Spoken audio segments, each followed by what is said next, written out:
अगर वर्टिकल के साथ इक्वल डेविएशन में होगा, ये मान लो vertical line, so string can be observed to be in the deviated position. String को अगर मैं डेविएटेड पोजीशन में देखूं तो उसका ज्योमेट्री कुछ इस तरह का होगा। You can see like this, मतलब इसको मैं समझने के लिए, ये स्ट्रिंग तीनों है मान लो, ठीक है, ये स्ट्रिंग है, ठीक है, ये मासेस है, ठीक है। अब ये जो तीन चार्ज पार्टिकल का लाइन ज्वाइनिंग है, ये अगर ये बी ए सी है, तो A B C will be an equilateral triangle where angular deviation of each string with vertical will be like this. ये तीनों थीटा है, 3D ज्योमेट्री है ये। A B B C and A C they are assume to be a distance apart forming an equilateral triangle. ये अगर point of suspension है तो ये centre of the equilateral triangle होगा जो vertically below the point S है, ठीक है। एसओ एक ज्योमेट्रिकल लाइन है, वो स्ट्रिंग नहीं है।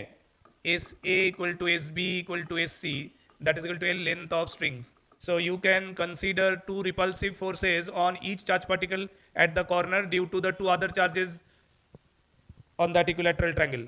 Charge at A will experience repulsive forces on the horizontal plane, चूंकि ABC horizontal plane में है, तो ये जो दोनों forces मैंने दिखाया on Q, यहाँ Q है, ये तीनों जगह Q है, ठीक है।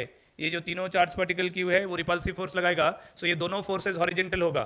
ज्योमेट्री वाइज ये 60 डिग्री है, तो ये एंगल भी 60 होगा, यानी ये दो रिपल्सिव का एक रिजल्टेंट फोर्स इधर आएगा, ये दोनों रिपल्सिव का एक रिजल्टेंट फोर्स होगा। अब देखो ये जो तीनों चीज दिख रहा है ये हॉरिजेंटल प्लेन में है, these are appearing on horizontal plane, ये फोर्सेस हॉरिजेंटल प्लेन में है, ठीक है।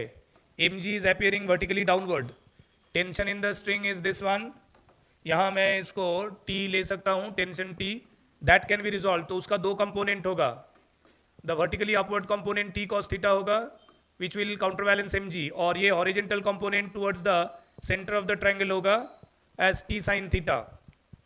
तो वहां भी t sin theta repulsive force को बैलेंस कर रहा था, t cos थीटा mg को बैलेंस कर रहा था।